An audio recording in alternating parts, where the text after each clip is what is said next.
Today's episode of True Stories of a Tryhard is brought to you by a moment of silence for the following people: George Floyd, Breonna Taylor, Ahmaud Arbery, Michael Brown, Tamir Rice, and many others that I do not know the names of.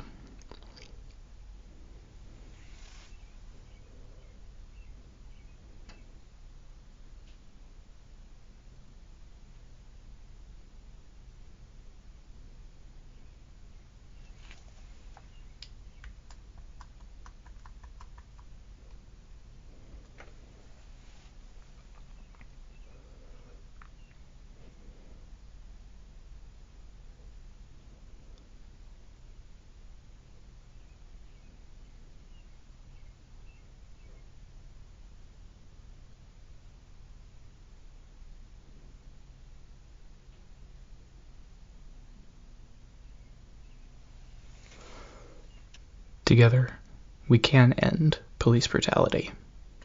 Black Lives Matter, and in this world that is so full of hate and fear, be a light.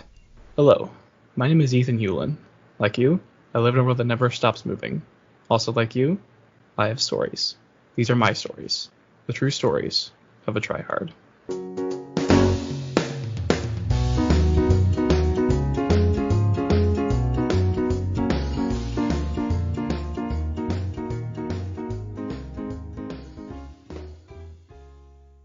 Welcome back to True Stories of a Tryhard. I'm Ethan Hewlin, and this week I am joined by yet another special guest. Please welcome Ginny DeLorenzo. She's a new mental health blogger, and she has come on to share her story with me. So Ginny, welcome. Thanks for having me. Ginny, tell the listeners a little bit about yourself and that sort of thing. What brought you here? This year I started a blog for mental health. Really, I started it for myself, and then I figured if other people come along and find it and it helps them, that's great. But really, I did it just for me because it's a way to kind of get my story out there in the world and get it out written down on paper. And I think that's a great coping mechanism for me. I was gonna say it's weird hearing you introduce me as a blogger because I've never viewed myself as that, but I have a hard time introducing myself as a podcaster because I haven't been doing it for that long. Yeah. So it's kind of weird to embrace that part of me sometimes. Yeah. But I've grown more used to it the longer I've done it, and I've done this for 9 months at this point. Oh wow. So yeah. It's been a while. Yeah. Yeah. Yeah. So it gets easier the more you do it. Yeah. But So Ginny, what inspired you to start doing that? Well, I've always enjoyed writing in general, and I do keep a journal, just a personal handwritten journal, and I've done that for years and years. And honestly, if I'm having a bad day with anxiety, that's one of the first things I do to help get it out on paper. But another reason too is because for myself, I a lot of times I will look on the internet for other support and for people that have the same anxiety conditions that I do. And I honestly was having trouble finding a lot for emetophobia, which is what I struggle with. And so I thought, well, maybe I should put something out there for other people that struggle with emetophobia too. So it's kind of a combination of both of those things. But like I said, it's mostly just my own way of coping, is by writing. That's wonderful. Mm-hmm.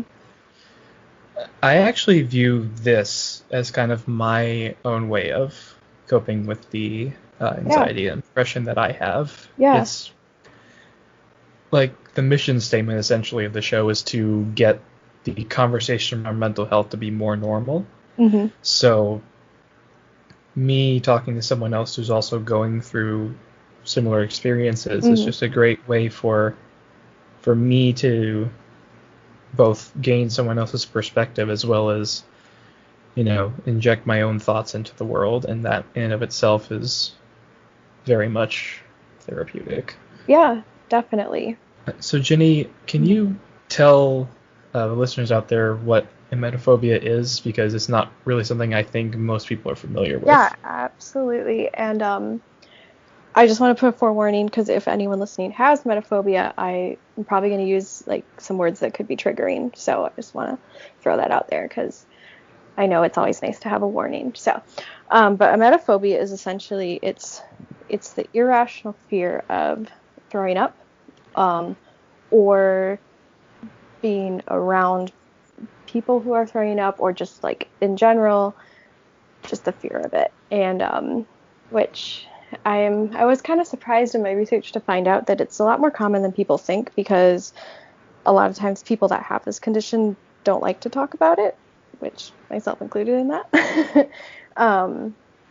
But yeah, so that's basically what it is, and it affects people, everyone that has it. It affects everyone differently. Like some people it's more severe than others, and some people it's more for themselves, some it's for other people. A lot of times it could be from a traumatic experience, or a lot of psychologists believe, and like I think for myself too, it kind of stems in the area of like a fear of losing control, which I think is definitely like where mine comes from. But there's a lot, and there's still like a lot more being discovered about it too, because I think a lot of like I said, there's not a ton out there if you try to like research it. So I think it's still kind of a developing thing, just like like all mental and anxiety disorders are. They're always learning more about them. So Exactly. So how does that manifest in your case? Oh my goodness. Well, for myself, where to begin? It's weird because it varies. Like when I look back on my life, like it affected me a lot as a child, which is where I think a lot of this fear stemmed from. Because then when I was a teenager and I didn't get sick as much as I used to, because like I haven't been sick since I was 10 years old. So like as an adult and as a teenager, it just never happened. And so like it kind of went away when I was in high school. I didn't really think about it anymore. But now as an adult, like in the last couple of years, it's really come back in like full force. But basically it's for myself, how it affects me is that it's like a constant, like the way I would put it is it's almost like an obsessive thing. Like I don't think there's one day that goes by where I don't have a thought, what if I get sick? Like, what if it happens today? And it's like an everyday thing for me now.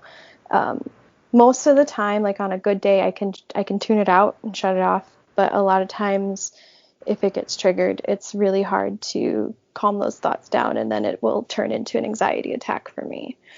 And a lot of times it's when I'm like out and about, like if I'm out in public. Like last year for me, it was like we went on a day trip to Chicago, and then I had the thought, oh my gosh, what if I get sick in Chicago? Because I don't have my car and I'm with my friends, and it'll be awful and embarrassing. I'll be in public and I'm stuck and I'm trapped and I can't get out of here. And so like that's and it just is like a reoccurring like obsessive thought like that. So it's for me, it's always trying to find the balance of like reminding myself that's not true.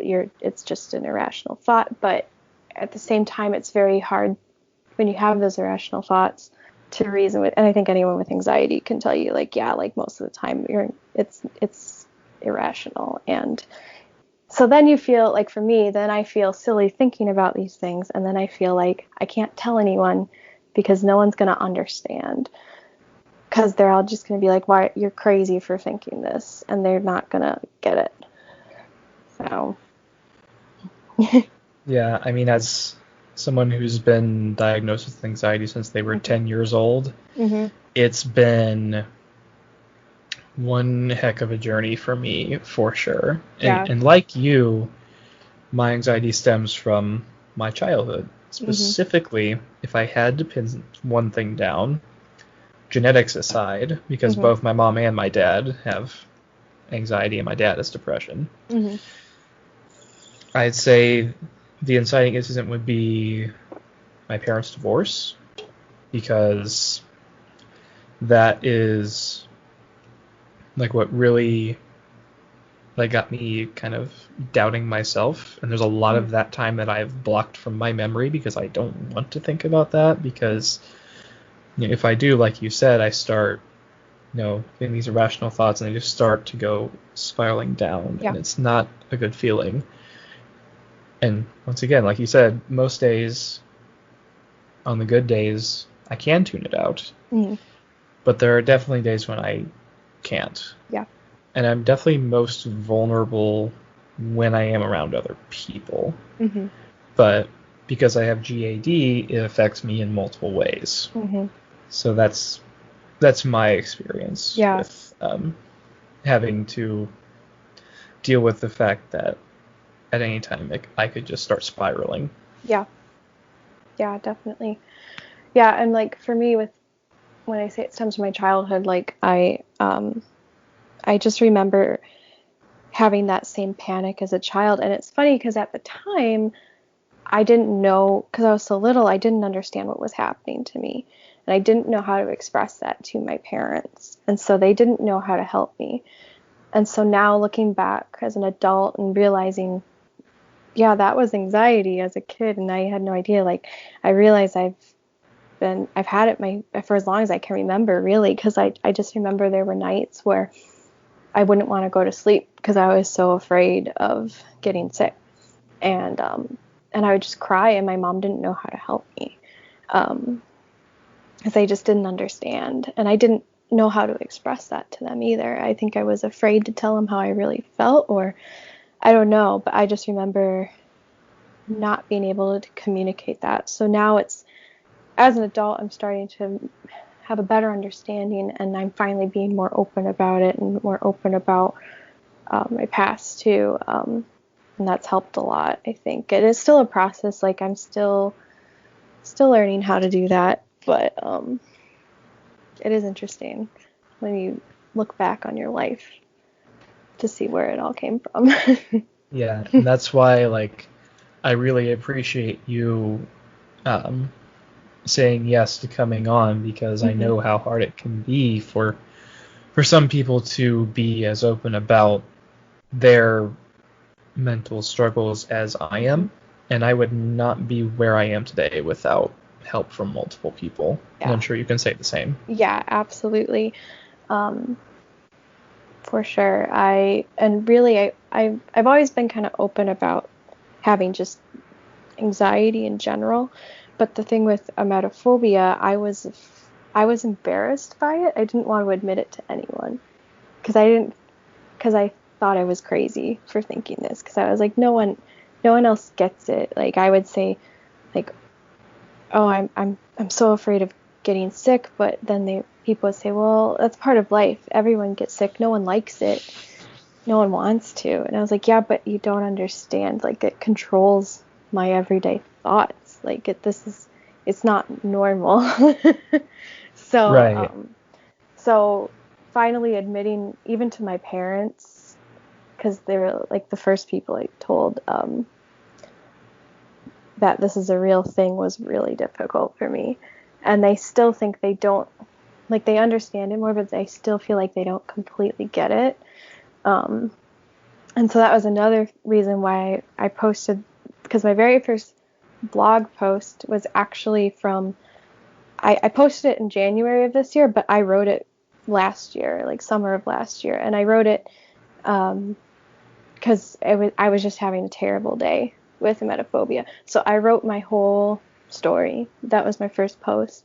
And so it's a very, very raw and vulnerable post. It's literally like I published a page in my journal. Um, but looking back and reading it through again, I was like, wow, I feel like this could really help people understand. So I'm pretty proud of it. And that's really when I posted that. That's really when I started opening up to like my friends and family. Do I have your permission to link it for people who Yeah. want to read it? Yeah, absolutely. It's out there for whoever wants it, whoever needs it. Go for it. That's why I put it on the internet. Right. But I want as many people to see it as possible. Yeah, that'd be great. So what are some ways that have helped you what helps you have a good day and it helps you be able to tune out the Hmm. noise, as it were? Um, it's a good question because it's hard to trying to think of like a good day like for me because like it happens a lot to me at work where I get these thoughts and I get fearful. Um, but like a good way for me is I just dive into like my work, like whatever I have to get done that day, which I don't know if that is the healthiest coping mechanism, but that's what I do as I stay busy, which probably isn't the healthiest thing in the world, but when I'm at work, it's like I really try to focus on the job I have to get done. Um, Sometimes I'll pause and I'll take some breaths. If I have a chance, I'll take a break. I'll get up from my desk. I'll go to like the break room or something and just like take 5 minutes to myself and breathe. Um, and that's really the best way that I cope. But like on a really good day, I'll be able to. I might think about it, but then I'm able to tell myself, nope, that's that's not true. You're healthy, you're fine, and move on. Um, if it's a bad day, like I said, I'll do breathing exercises. I'll try to stay busy and distract myself with work. Or if it's a day I'm not working, um, I'll talk to someone because that's hard. Because when I get panicky, I don't want to be around people. I want to be by myself. Um, so one of the biggest things that I can do is to either like call my parents or call a friend or talk to my roommates or um, do something and not isolate myself. That's a really big thing. I know how you feel, Hmm.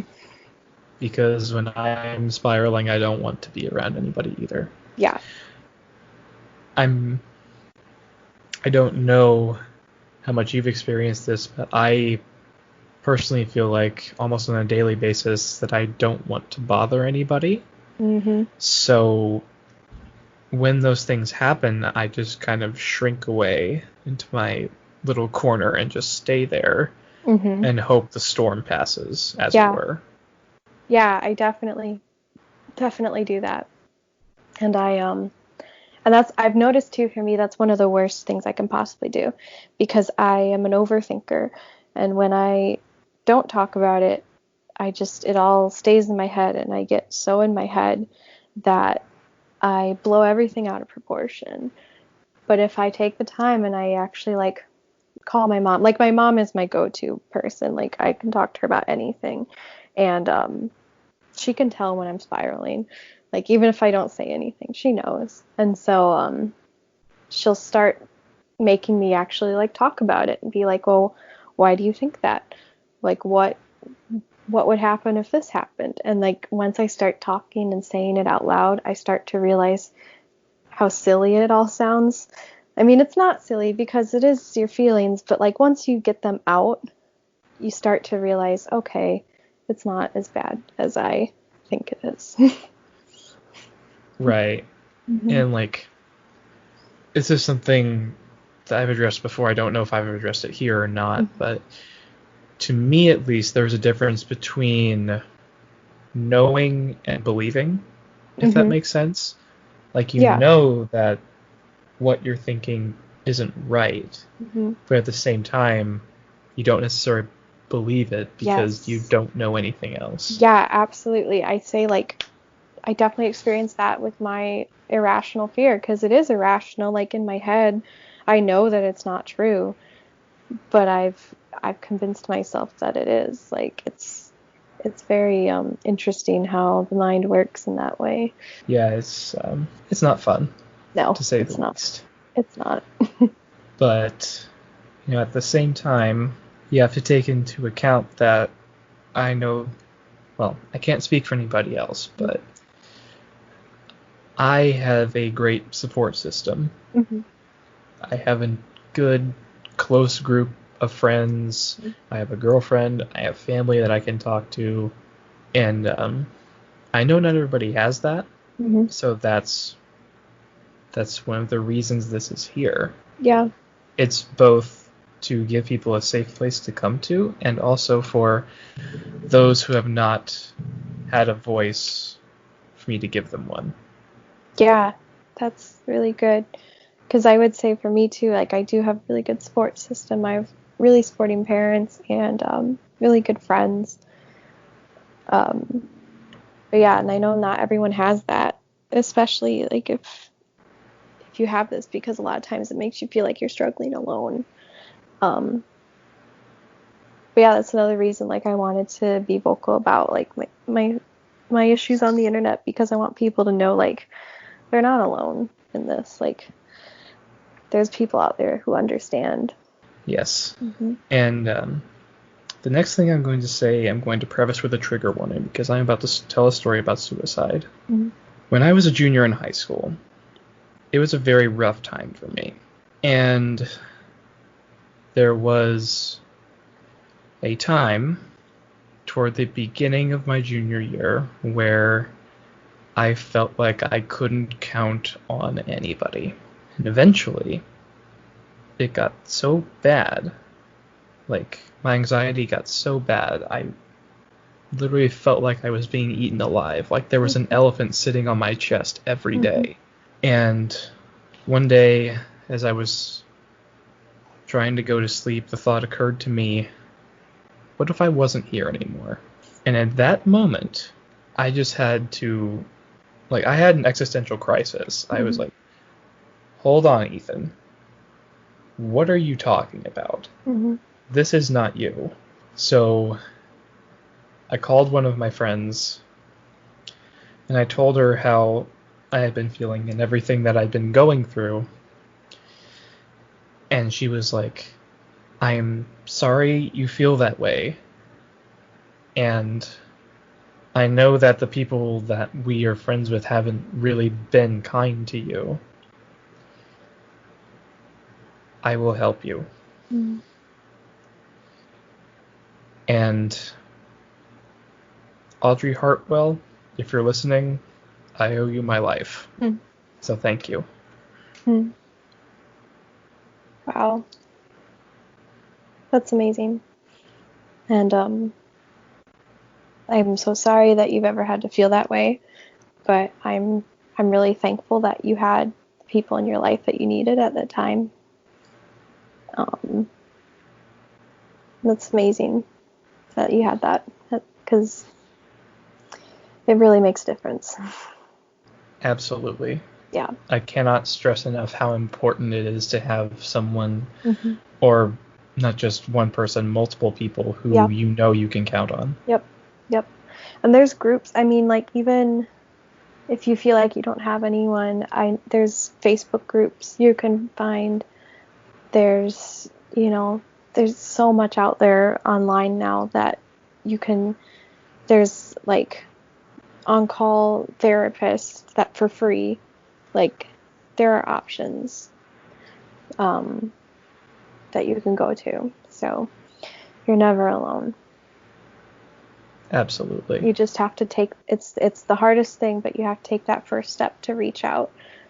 But there are so many people out there who will be more than happy that you reached out. And the more you do it, the easier it gets. Absolutely. Yeah. So, Yeah. Ginny, Mm-hmm. as we are approaching wrap-up time, do you have any parting encouraging words for those who are listening? I would just say, I mean, we touched on this already, but that you're never alone, no matter what you're dealing with. You might feel like you're the only person in the world, but you're not. And you're not crazy. You're not being ridiculous. Because, I mean, I definitely, for a long time, felt like I was insane for having this fear, and that it was only me, and that there was something wrong with me. But no matter what you're feeling, you're not alone. And your feelings are validated. And there are people out there who understand. Absolutely. Mm-hmm. Ginny, I know we touched on it already, but is there anything you would like to plug? Well, I mean, there's my blog. It's, gosh, I looked it up before we started. I should probably know the name of it. You're fine. Yeah, it's jennydelorenzo.wordpress.com. It's linked in my social medias, so if you follow me on Twitter, Instagram, I'm at Ginny DeLorenzo. It's right there in my bio, so you can read it, take a look at it. You can subscribe to it if you want. I don't post that often. I only post when I am really in it and feeling it, because I want it to be very genuine and real. I don't want to force it, but I am really proud of what I've got on there, and I want to grow it for sure. Absolutely. Mm-hmm. And thank you once again, listeners, for tuning in this week to True Stories of a Tryhard. You can find me on Instagram at ethan.t.hewlin. You can find me on Twitter at etphonehome. The O's are zeros and the E's are threes. You can find the podcast on Instagram and Twitter at True Stories Pod. I'll be back with more stories next week. So until then, this is Ethan Hewlin and Jane DeLorenzo signing off.